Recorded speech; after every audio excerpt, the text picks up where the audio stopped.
Hello students, मैं Rahul Patidar Newton academy YouTube channel पर आप लोगों का स्वागत करता हूं। अपन ने ऑक्सीडेशन स्टेट सीखा था, वैलेंसी भी उसके साथ सीखा था।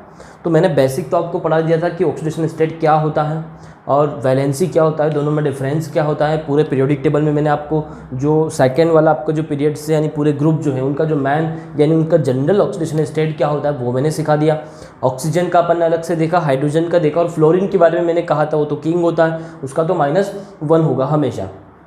तो चलिए अब अपने पास कोई फॉर्मूला है और अपने को उसमें से क्या करना है, किसी भी एलिमेंट्स का आपको उसमें से ऑक्सीडेशन नंबर निकालना है तो उसके क्या रूल है और आप उसको कैसे निकालोगे उसकी बात करते हैं। ये बहुत इंपॉर्टेंट टॉपिक है, आप इसको बेसिक से सीखें तो आपको अच्छे से समझ में आएगा। इससे पहले का वीडियो अगर आपने नहीं देखा है तो मैं आपको उसका लिंक जो है डिस्क्रिप्शन बॉक्स में दे दूँगा, आप वहाँ से उसको पढ़ लें। चलिए सपोज मान लो कि आपके पास एक फॉर्मूला है, जैसे आपको यहाँ लिखा हुआ है कि CO2, बहुत सिंपल फॉर्मूले से अपन स्टार्ट करेंगे। मैंने यहाँ लिखा है कार्बन डाइऑक्साइड। अब इसमें आपसे पूछा गया कि जो कार्बन है जिसके नीचे मैं अंडरलाइन करता हूँ, आपको उसका ऑक्सीडेशन नंबर निकालना है। पहला आपका ये क्वेश्चन है कि यहाँ पर जो कार्बन है इसका ऑक्सीडेशन नंबर जो है वो क्या है, ठीक है। तो इसके लिए आपको क्या करना है कि या तो आप एक फॉर्मूला देखें सबसे पहले, फिर मैं आपको स्ट्रक्चर से समझाऊंगा। फॉर्मूले से कैसे करना है इसको देखेंगे तो आपको जिसका ऑक्सीडेशन नंबर पूछा गया, जैसे कार्बन का पूछा गया, नहीं पता है तो इसको क्या मान लेना है, x मान लेना है, ठीक है। तो कार्बन का मैंने कितना लिख दिया, x। बाकी जितने भी एलिमेंट्स हैं सबको अपन प्लस करके लिखते जाएंगे, सबके ऑक्सीडेशन नंबर को अपने को क्या करना है, प्लस करना है। तो रूल ये होता है कि कोई भी जो फॉर्मूला होता है उनके जितने भी ऑक्सीडेशन नंबर होते हैं, इन सब ऑक्सीडेशन नंबर का अगर मैं सम करता हूँ, इन सभी ऑक्सीडेशन नंबर को अगर मैं जोड़ता हूँ तो जो ओवरऑल फाइनल जो ऑक्सीडेशन नंबर आता है वो आपका कितना आता है, 0 आता है। इसका मतलब यहाँ नहीं समझ में आया तो यहाँ देखिए समझ में आएगा। कार्बन का ऑक्सीडेशन नंबर कितना है, x, तो मैंने x लिखा, प्लस ऑक्सीजन के बारे में मैंने कहा था, ऑक्सीजन जो होता है ये 8 नंबर पे आता है और ये नियोन बनने की कोशिश करेगा। नियोन आपका कौन से नंबर पे आता है, 10। कल मैंने ये पढ़ा दिया है, फिर भी थोड़ा सा मैं बता देता हूँ। तो इसको 10 बनने के लिए क्या करना पड़ेगा, 2 इलेक्ट्रॉन को क्या करना पड़ेगा, गेन करना पड़ेगा। मतलब इसका ऑक्सीडेशन नंबर क्या होता है, 2-। मैंने कहा था कि 95% अगर मैं बात करूंगा तो कंपाउंड्स में ऑक्सीजन का जो ऑक्सीडेशन स्टेट होता है वो -2 ही होता है। तो यहाँ अपन जनरल ही लेंगे -2, लेकिन ऑक्सीजन कितना है, 2, तो अपने को लिखना पड़ेगा 2, इसमें मल्टीप्लाई करना पड़ेगा। ऑक्सीजन का ऑक्सीडेशन नंबर कितना था, -2, तो -2 का।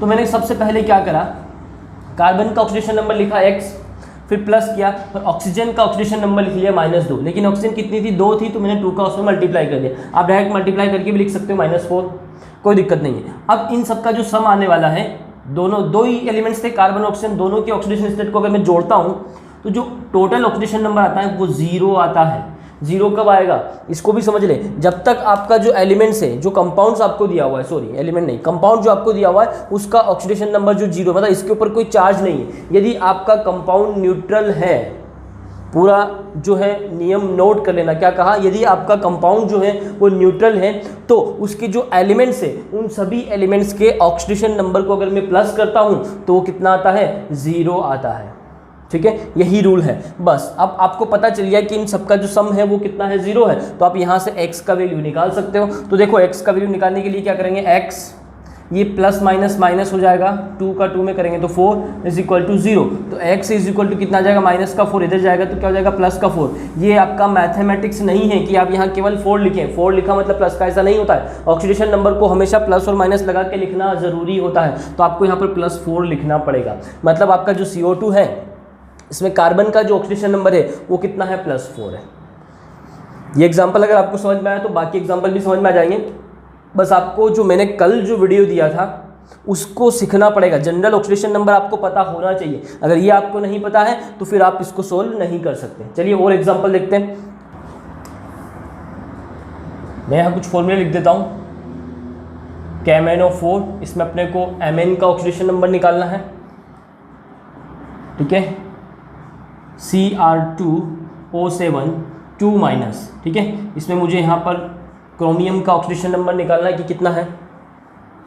एक एग्जांपल में लिखता हूँ H2SO4, इसमें मुझे सल्फर का निकालना है, ठीक है। फिर मैं लिखता हूँ यहाँ पर H2SO3, इसमें भी मुझे सल्फर का निकालना है। तो चलिए पहले इनको सोल्व कर लेते हैं, बाकी के फिर बाद में देखेंगे। तो यहाँ पर मैंने लिखा KMnO4, इसमें मुझे मैग्नीज का ऑक्सीडेशन नंबर निकालना है। तो मैं क्या करूँगा, मैग्नीज को x मान लूँगा। अब देखो ये न्यूट्रल है, इस पर कोई चार्ज नहीं है, मतलब ये न्यूट्रल है, मतलब इन सबके ऑक्सीडेशन नंबर को अगर मैं जोड़ूंगा तो क्या आने वाला है, 0 आने वाला है। तो चलिए जोड़ते हैं।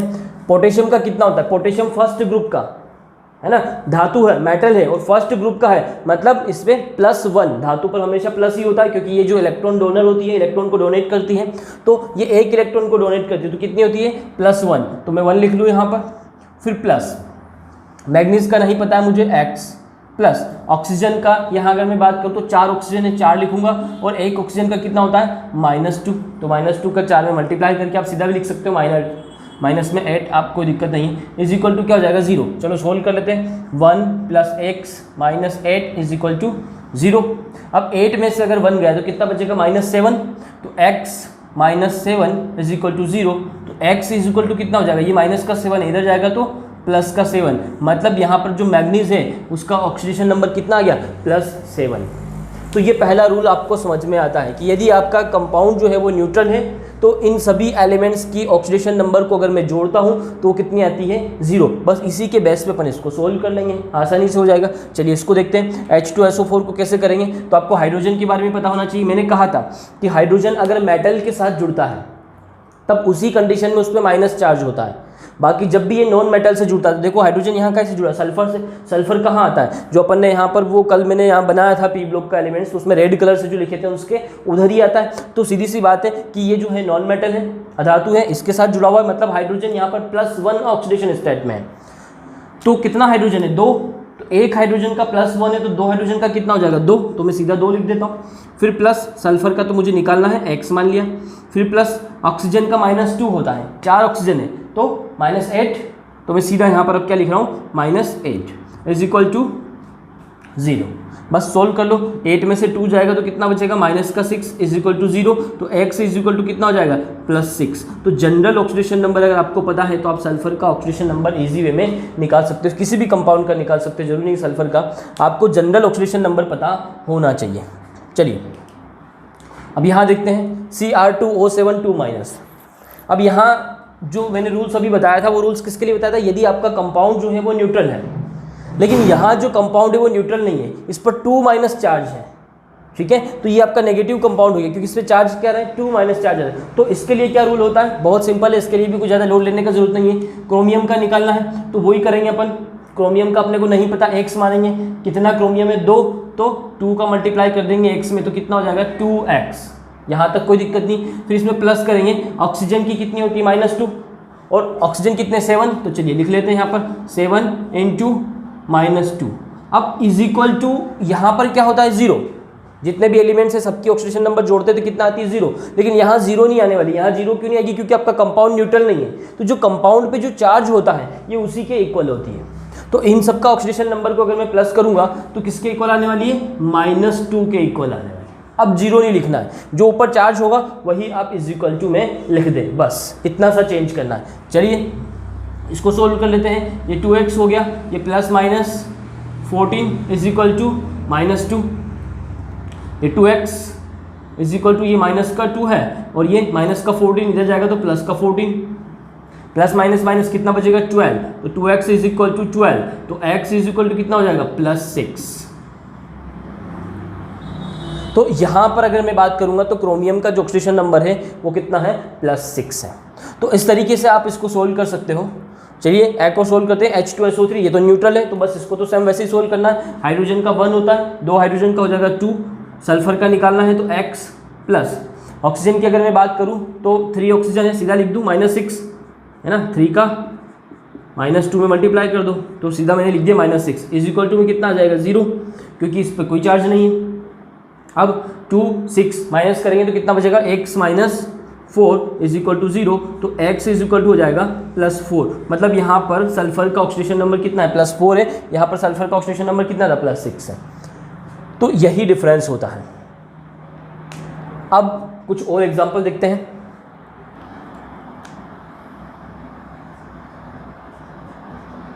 Fe2SO4 में आपको यहाँ पर सल्फर की निकालना है और एक और फॉर्मूला लिख देता हूँ, SO3 में यहाँ पर सल्फर की निकालना है। अब बात को ध्यान से समझेंगे कि सबसे पहली बात तो ये है कि अगर मैंने डी ब्लॉक की ऑक्सीडेशन स्टेट के बारे में अभी नहीं बताया था, मैंने कहा था मैं आपको अलग से उसके बारे में बात करने वाला हूँ, लेकिन यहाँ पर जो आयरन है ये बहुत जगह यूज़ होता है, तो इसके बारे में आप याद रखें कि इसकी 2 ऑक्सीडेशन स्टेट में ये स्टेबल होता है। एक तो इसका ऑक्सीडेशन नंबर +2 भी होता है और इसका ऑक्सीडेशन नंबर +3 भी होता है।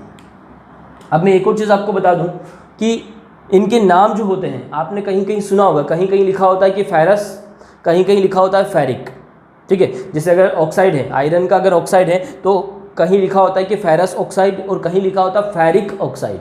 बात को ध्यान से समझेंगे, इसके नाम क्या आगे, फेरस, आयरन जो होता है उसको क्या कहा जाता है, फेरस कहा जाता है या फेरिक कहा जाता है। तो ये क्यों, तो उसके लिए मैं आपको एक बात बता दूं कि फेरस यानी पीछे क्या लगाया, अस लगाया है, ठीक है। फेरिक मतलब पीछे क्या लगाया गया है, इक लगाया है। तो कब अस लगाया जाता है किसी के नाम के पीछे और कब इक लगाया जाता है ये भी आपको समझना है, क्योंकि क्यूप्रस भी होता है, क्यूप्रिक भी होता है, ठीक है। जिंक में ऐसा नहीं होता है, जिंक को सीधा लिखा जाता है जिंक, ठीक है, क्योंकि उसकी एक ही ऑक्सीडेशन नंबर होती है +2। जिसकी ऑक्सीडेशन नंबर ज़्यादा होती है ना, 2 होती है, तब वहाँ पर आप ये वर्ड यूज़ करते हो, या तो उसको फेरस लिखा जाता है या फेरिक लिखा जाता है। अब यहाँ मैंने 2 फॉर्मूले लिखे, यहाँ पर लिखा Fe2SO4 और यहाँ पर भी लिखा है मैंने Fe2SO3। तो आपको कैसे पता चलेगा कि ये फेरस वाला है या फेरिक वाला है। तो एक चीज़ मैं बता दूं कि जब भी आप किसी कंपाउंड का ऑक्सीडेशन नंबर निकालने वाले, ठीक है, जैसे मान लो जब आयरन होता है इसकी 2 ऑक्सीडेशन स्टेट होती है, +2 भी होती है और +3 भी होती है।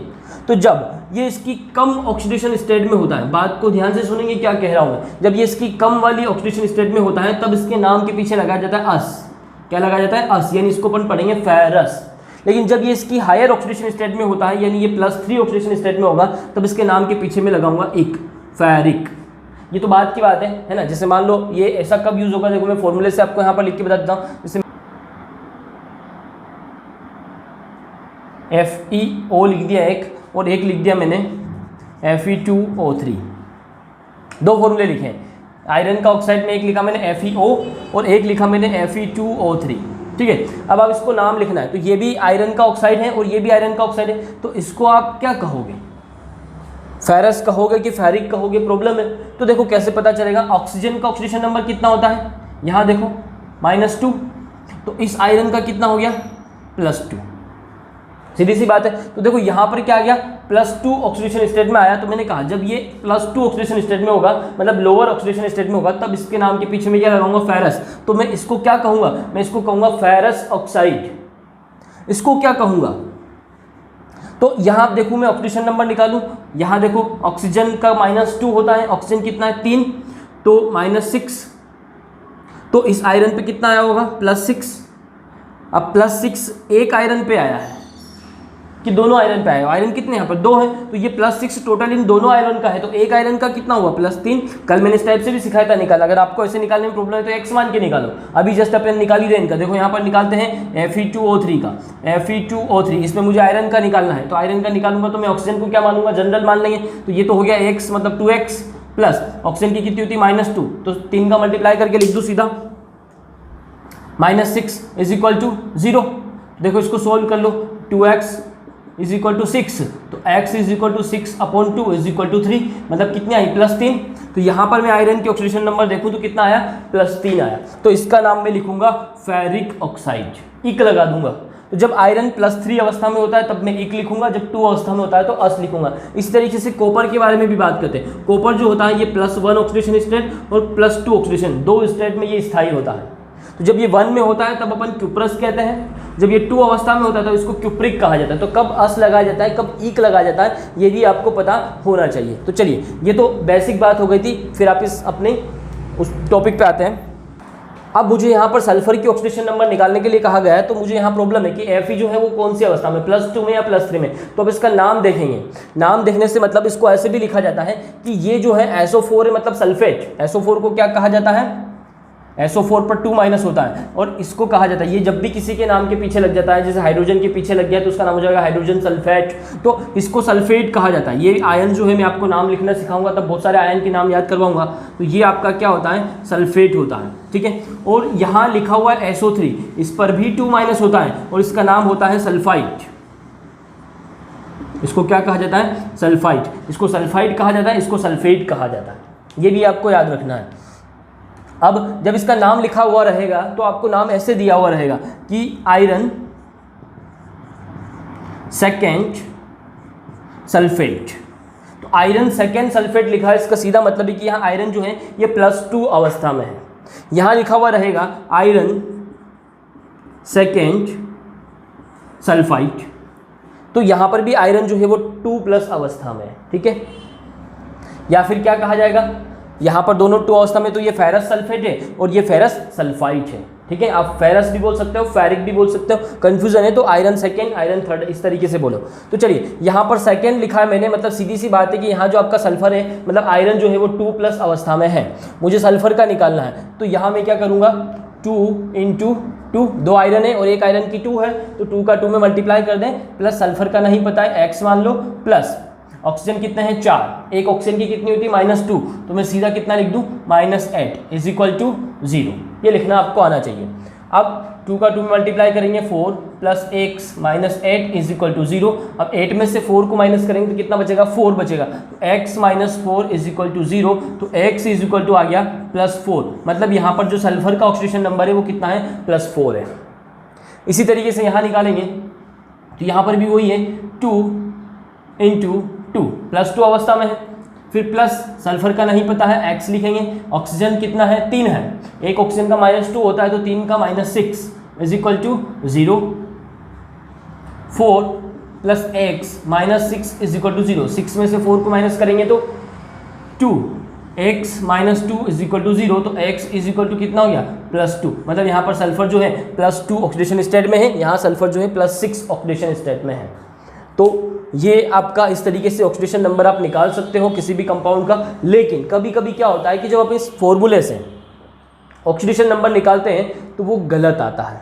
तो इसका दूसरा तरीका भी होता है कि आपको उसके फॉर्मूले से ऑक्सीडेशन नंबर निकालना पड़ेगा, फॉर्मूले से स्ट्रक्चर बनाना पड़ेगा और स्ट्रक्चर से आपको ऑक्सीडेशन नंबर निकालना पड़ेगा। तो मैं आपको ऐसे कुछ एग्जाम्पल दे देता हूँ जिनके आपको स्ट्रक्चर बना के फिर ऑक्सीडेशन नंबर निकालना है। देखो फॉर्मूला देखेंगे, H2S2OH। अभी यहाँ पर अपन ने H2SO4 था तो निकाल लिया, ठीक है, इसको डबल हो गया, ये डबल हो गया, सल्फर यहाँ पर कितना हो गया 2, ऑक्सीजन कितना हो गया 8 हो गया, इसको मार्शल एसिड भी कहा जाता है। अब इस एसिड की बात करें तो इनके नाम वगैरह के बारे में आप ज़्यादा लोड ना लें, मैं अलग से आपको पूरा पढ़ाऊँगा, ठीक है। तो अभी आप सिर्फ देखें कि यहाँ पर मुझे ऑक्सीडेशन नंबर निकालना है सल्फर का, किसका निकालना है, सल्फर का। तो कैसे निकालेंगे, ऑक्सीजन का मुझे पता है -2 होता है, हाइड्रोजन का मुझे पता है +1 होता है, तो मैं फॉर्मूले से अगर निकालता हूँ तो देखो कितना आता है, पहले उसकी बात कर लेता हूँ। अगर मैं यहाँ बात करूँ तो 2 का मल्टीप्लाई 1 में करूँगा तो 2 प्लस सल्फर कितने हैं 2, एक सल्फर का कितना है x मान लिया अपन, तो ये 2x हो गया। फिर प्लस ऑक्सीजन की अगर मैं बात करूँ तो -2 है एक का, तो दोनों का मिला कितना हो जाएगा -16 = कितना हो गया 0।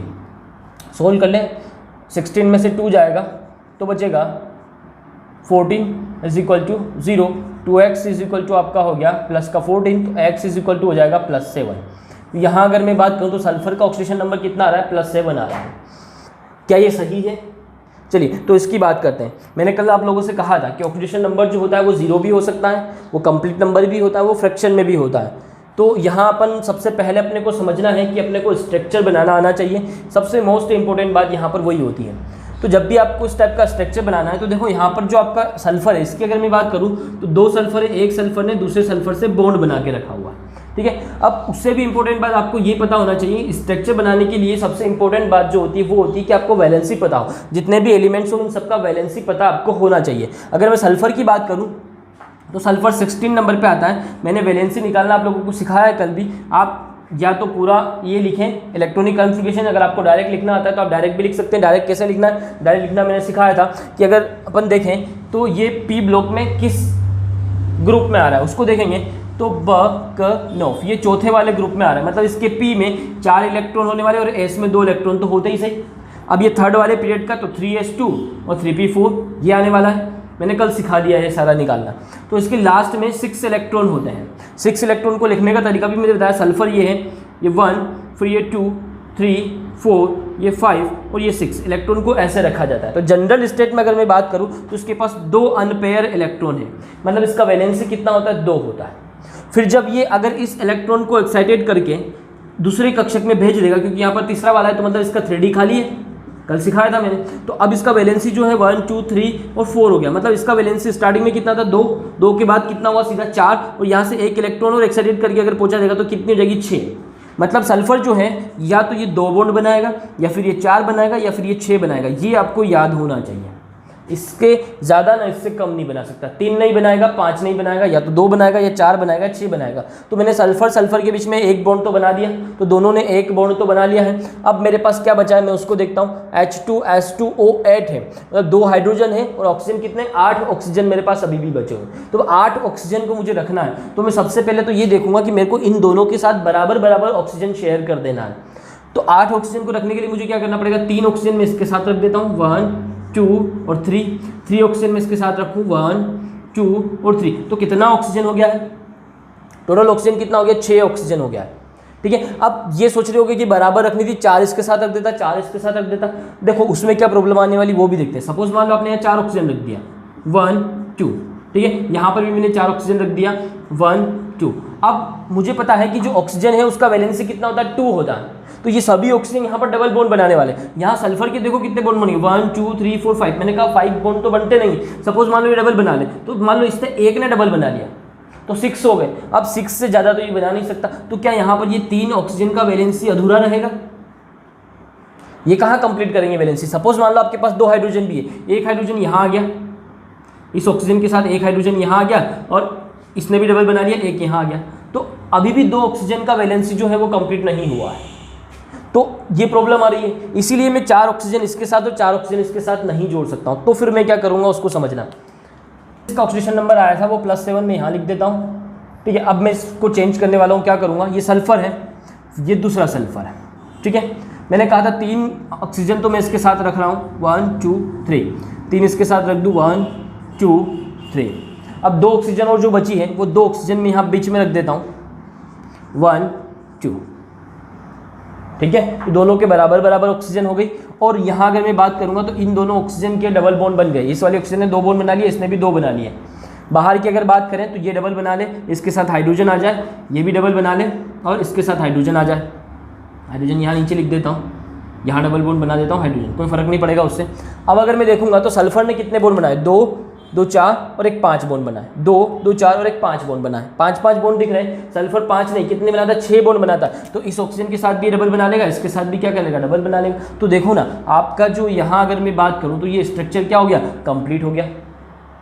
अब यहाँ सब कंप्लीट है, सल्फर के 6 बॉन्ड बने हुए, सभी ऑक्सीजन ने 2 बॉन्ड बना लिए। हाइड्रोजन 1 बॉन्ड बनाता है तो इसने 1 बॉन्ड बना लिया, ऑक्सीजन के साथ यहाँ पर बॉन्ड बना हुआ है ना, सीधा लिखा। इसका मतलब ये नहीं, यहाँ पर इसने हाइड्रोजन ने इसके साथ बॉन्ड बना लिया, यहाँ पर बना लिया। थोड़ा सा आपको स्ट्रक्चर बनाने के लिए प्रैक्टिस करना पड़ा। वैलेंसी जब तक नहीं पता होगा तब तक आप स्ट्रक्चर नहीं बना सकते। अब यहाँ पर आपको क्या करना है, ऑक्सीडेशन नंबर निकालना है।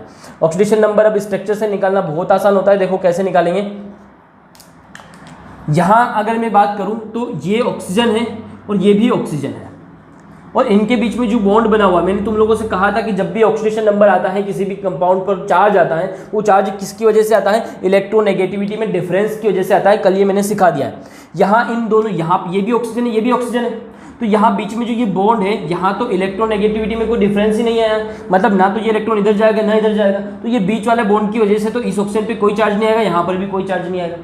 लेकिन ये वाला जो बॉन्ड है इधर, इससे क्या होगा, ऑक्सीजन की इलेक्ट्रोनेगेटिविटी ज़्यादा है, तो सल्फर से ये इलेक्ट्रॉन अपनी ओर खींच लेगा। एक ही इलेक्ट्रॉन खींचा है, इसलिए इस पर क्या जाएगा, -1। एक तरफ देख लें, ऐसा कैसा इधर भी होगा।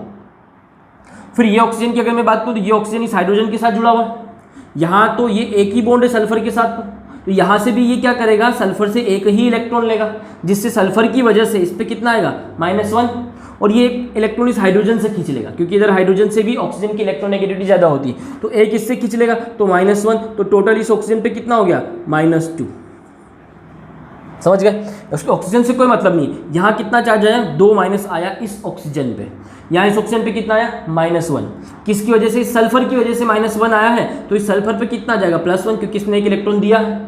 यहाँ से इस ऑक्सीजन ने भी सल्फर का एक इलेक्ट्रॉन खींचा है, तो इस ऑक्सीजन पे क्या जाएगा, सल्फर पे क्या जाएगा, +1।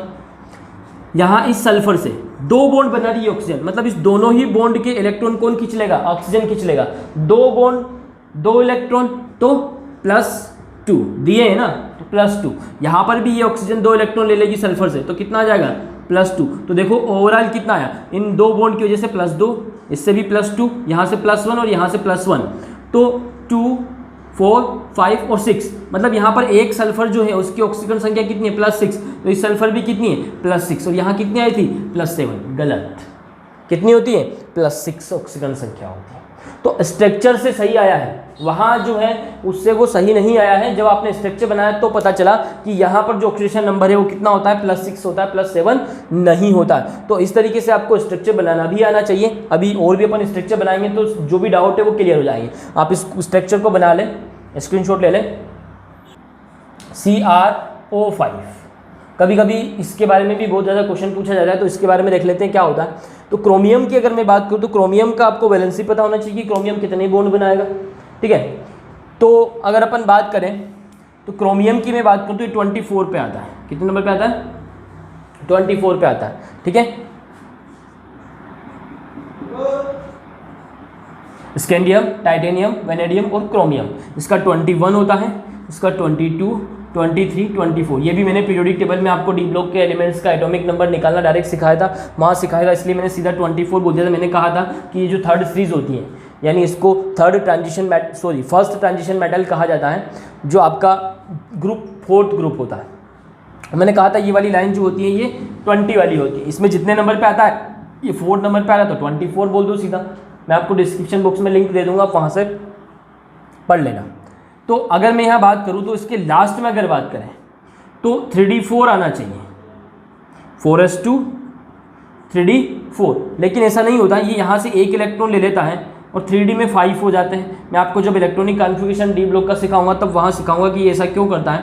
तो इसके लास्ट में 3d5 होता है, मतलब इसके जो यहाँ पर एक और चीज़ है, इसका लास्ट सेल जो है वो 4th वाला है, लेकिन इसका जो लास्ट सेल होता है उसका भी जो उसके इनर लास्ट की अगर मैं बात करूं, मतलब n-1, इसको अगर मैं n बोलता हूं तो इसको मैं n-1 सेल बोलूँगा। ये थोड़ा सा टफ लग रहा होगा 11th वालों के लिए, पहली बार सीख रहे हो। जब मैं आप उसका इलेक्ट्रॉनिक कॉन्फ़िगरेशन सिखाऊंगा तब आपको पूरा समझ में आ जाएगा। अभी आप ऐसे समझ लें कि इसका जो अंतिम कक्षक होता है, अंतिम से जो पहले आने वाला कक्षक है, वो भी बॉन्ड बनाने में पार्टिसिपेट करता है। कल मैंने आपको पी ब्लॉक के लिए बताया था कि जो अंतिम कक्षक होता है उसको वैलेंस सेल कहा जाता है, लेकिन यहाँ पर इनके अंतिम कक्षक के साथ साथ जो उपांतिम कक्षक होता है, मतलब अंतिम से पहले आने वाला कक्षक जो होता है, वो भी बॉन्ड बनाने में पार्टिसिपेट करता है। इसीलिए इनको ट्रांजिशन मेटल कहा जाता है, ठीक है, संक्रमण तत्व ट्रांजिशन मेटल्स कहा जाता है।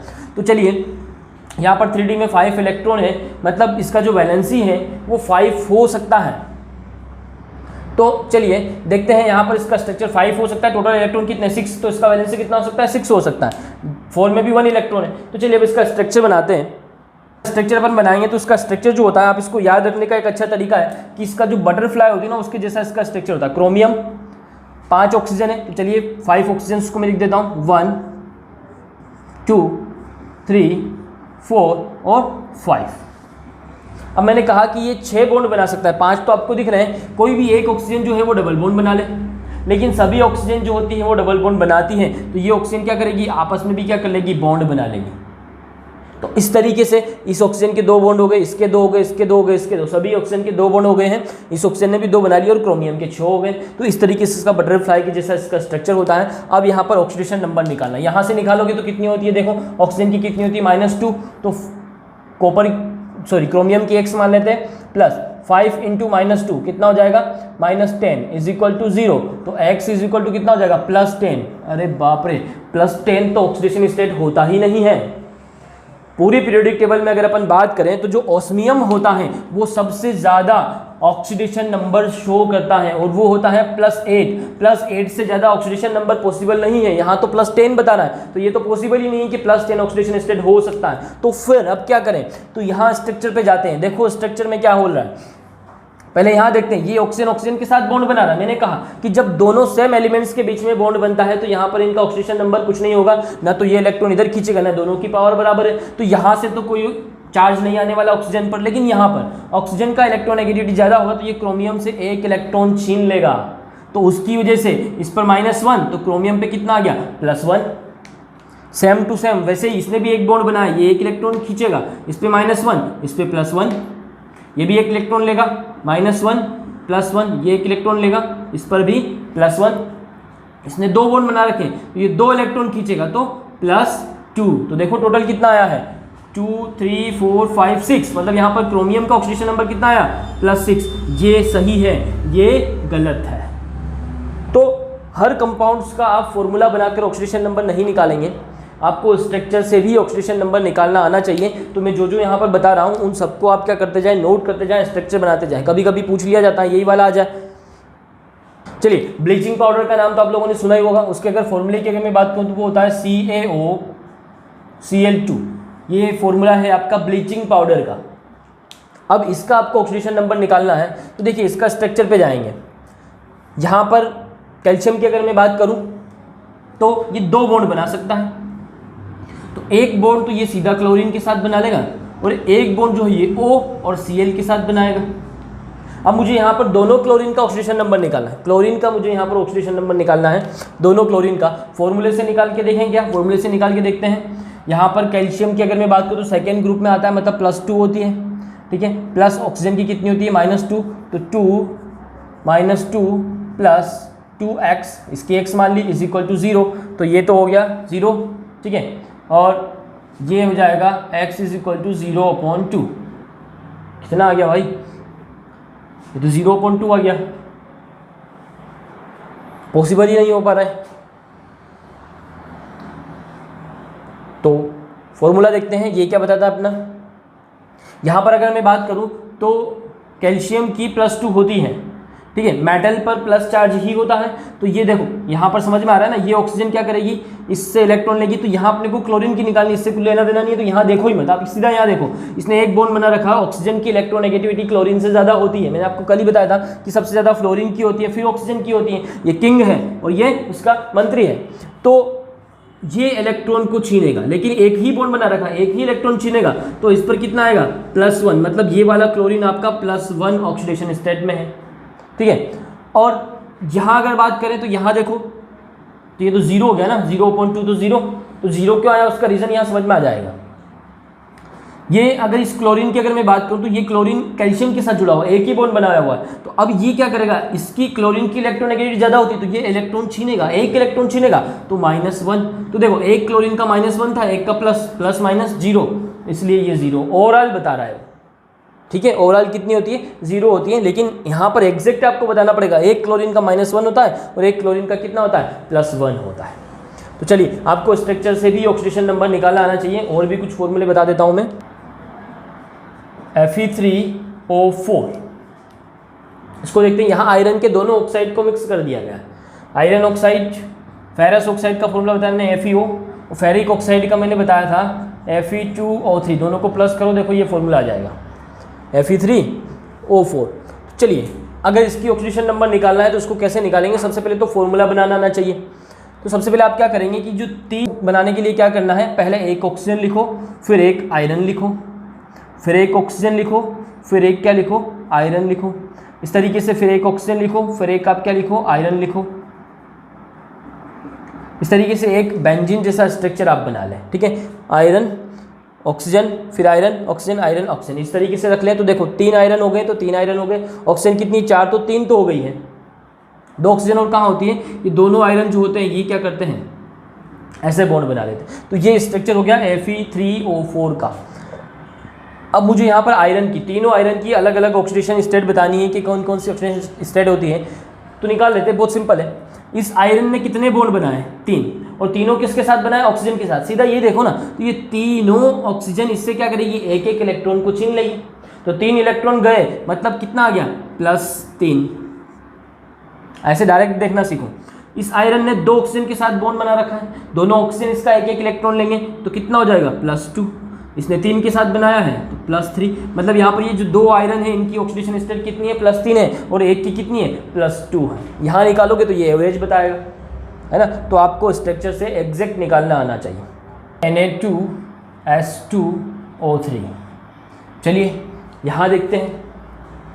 अब इसका स्ट्रक्चर देखेंगे तो कैसे बनेगा। देखो, सबसे पहले एक सल्फर लिया अपन ने, इसके साथ 3 ऑक्सीजन को मैं रख देता हूँ, 1, 2 और ये 3, ठीक है। 2 सोडियम भी है, तो ये Na पे प्लस चार्ज होता है, तो एक ऑक्सीजन के साथ इधर Na रख देता हूँ, ये तो एक ही बॉन्ड बनाता, तो इस ऑक्सीजन के साथ भी Na लिख देता हूँ। अब ये ऑक्सीजन डबल बॉन्ड बनाएगी तो सल्फर के साथ इसका डबल बॉन्ड बना देता हूँ। तो देखो यहाँ पर कितना हो गया, 4 बॉन्ड बन गए हैं सल्फर के। अब 4 बॉन्ड बनाने के बाद भी सल्फर के पास 2 इलेक्ट्रॉन और बचते हैं, 6 बॉन्ड होते हैं, लास्ट में 6 इलेक्ट्रॉन होते हैं इसके पास। तो जो एक और सल्फर बचा है ये उसके साथ क्या कर लेगा, कोऑर्डिनेट बॉन्ड बनाएगा। ये वाला जो बॉन्ड होता है इसको कहते हैं हिंदी में उप सहसंयोजक बंध, या इंग्लिश में इसको कहते हैं कोऑर्डिनेट बॉन्ड। इसका मतलब ये होता है कि ये जो बॉन्ड बना है, अब यहाँ से देखो इस सल्फर से एरो जा रहा है इस सल्फर की तरफ, इसका सीधा मतलब है कि इस बॉन्ड को बनाने के लिए, पहली बात तो जब एरो वाला बॉन्ड होता है इसका सीधा मतलब होता है कि इसको बनाने के लिए जो 2 इलेक्ट्रॉन लगते हैं वो किसी एक ने दिए। यहाँ क्या होता है, एक इलेक्ट्रॉन ये देता है, एक ये देता है, फिर ये बॉन्ड बनता है। लेकिन यहाँ ऐसा नहीं होता, यहाँ पर इस बॉन्ड को बनाने के लिए दोनों ही इलेक्ट्रॉन को ही एक एलिमेंट्स देता है, और जो एलिमेंट्स इलेक्ट्रॉन को देता है उसकी तरफ से एरो जिसको देता है उसकी तरफ जाता है। तो ये भी आपको याद रखना। तो ये कोऑर्डिनेट या उप सहसंयोजक बंध है, इसमें यहाँ पर कोऑर्डिनेट बॉन्ड बनता है, मतलब ये सल्फर अपना कोई भी इलेक्ट्रॉन यूज नहीं कर रहा है यहाँ पर बॉन्ड बनाने के लिए। अब ऑक्सीडेशन नंबर निकालते हैं दोनों सल्फर की अलग अलग। तो क्या निकलेगी, यहाँ देखते हैं पहले सीधा, इस सल्फर ने कितने बॉन्ड बना रखे ऑक्सीजन के साथ, 1 2 3 4 बना रखे, 4 बना रखे, और 2 इलेक्ट्रॉन इसको दे दिए, 1 इलेक्ट्रॉन ऑक्सीजन ने छीन लिया, 1 इसने किया। अब ऑक्सीडेशन नंबर निकालते हैं। तो देखो इस सल्फर से ये ऑक्सीजन 1 इलेक्ट्रॉन लेगा तो ऑक्सीजन पे आ जाएगा -1, तो सल्फर पे क्या आ जाएगा +1। यहाँ 2 बॉन्ड बना रखा तो ये 2 इलेक्ट्रॉन लेगा तो उसकी वजह से इस पर कितना आएगा +2। ये भी 1 इलेक्ट्रॉन लेगा तो इस पर कितना आएगा +1। और इधर इसने दोनों इलेक्ट्रॉन सल्फर ने दिए हैं, ऊपर वाले सल्फर को दोनों इलेक्ट्रॉन 2 इलेक्ट्रॉन दिए हैं, तो उसकी वजह से इस पर कितना आएगा, 2 दिए हैं, दान करे हैं, मतलब क्या आएगा +4। तो 2+ इसकी वजह से आ जाएगा। तो देखो टोटल प्लस कितना हो गया, 2 3 5 और 6, मतलब ये वाला जो सल्फर है ये +6 ऑक्सीकरण संख्या में है। ऑक्सीजन नंबर इसका कितना हो गया +6। इसने यहाँ पर बॉन्ड बनाने में कोई इलेक्ट्रॉन यूज नहीं करा, दोनों ही इलेक्ट्रॉन इसको किसने दिए, नीचे वाले सल्फर ने दिए, तो इसने 2 इलेक्ट्रॉन लिए हैं, मतलब इस पर क्या गया -2। तो देखो यहाँ पर एक सल्फर +6 में और एक सल्फर -2 ऑक्सीडेशन स्टेट में है। तो ये आपको निकालना आना चाहिए फॉर्मूले से। फॉर्मूले बनाने पे आप ज़्यादा लोड ना लें, धीरे धीरे करके आपको मैं फॉर्मूले बनाना पूरे तरीके से सिखा दूंगा, अलग से एक पूरा लेक्चर दूंगा जिसमें केवल ये सिखाऊंगा कि फॉर्मूले से आपको स्ट्रक्चर जो है वो कैसे बनाया जाता है और फॉर्मूला कैसे बनाया जाता है, किसी भी कंपाउंड का फॉर्मूला कैसे बनता है, फिर उसका स्ट्रक्चर कैसे बनता है, वो सारी चीज़ें मैं आपको सिखा दूंगा। और देखें आप फॉर्मूला C3O2, इसका अगर अपने को निकालना है ऑक्सीडेशन नंबर तो कैसे निकालेंगे, देखो यहाँ पर अपन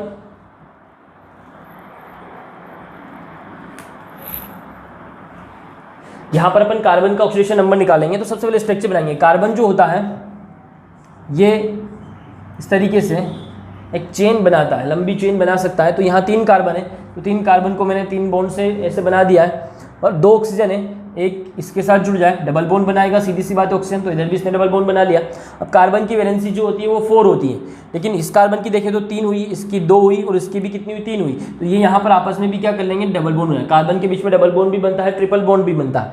तो ट्रिपल बॉन्ड से ज़्यादा कहीं नहीं होता, ये डबल ट्रिपल बॉन्ड सब आगे सिखाऊंगा, ऑर्गेनिक केमिस्ट्री में बहुत काम आने वाले। तो देखो कार्बन के 4 हो गए, इस कार्बन के 4, इसके भी 4, इस ऑक्सीजन के 2, इसके 2, मतलब स्ट्रक्चर कंप्लीट हो गया। अब ऑक्सीडेशन नंबर निकालते हैं। तो पहले ये बीच वाले दोनों कार्बन की मैं बात कर लेता हूँ।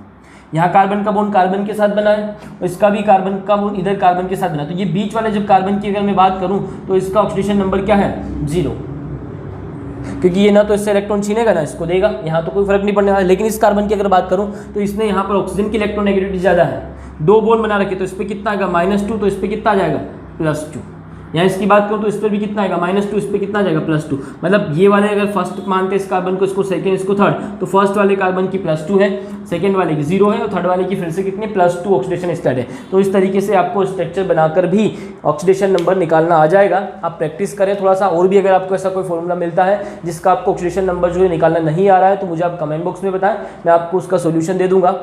अब आप प्रैक्टिस करें और भी फॉर्मूले के साथ, ठीक है। मिलते हैं कल की क्लास में।